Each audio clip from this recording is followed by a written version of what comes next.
Hey guys, welcome back. In this episode, I want to tell you what my 30th item is.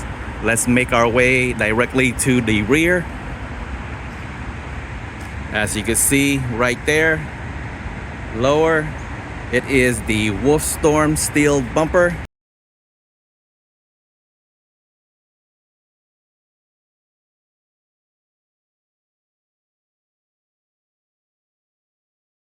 This particular one, I believe it is the roll bar type.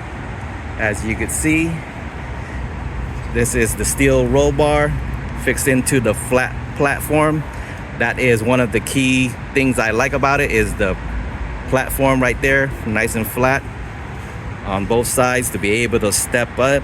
And talking about stepping, another key feature that I like is the fold in steps, so I could just put my foot there, step up onto the bumper, onto the bed, and if I need to get something from the bed rack, right there on both sides. As you can see, the side steps, nice feature to have.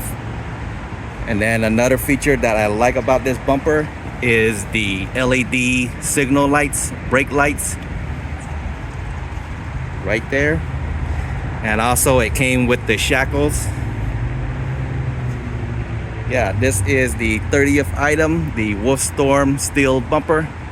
Thanks for joining me. Till next time, peace.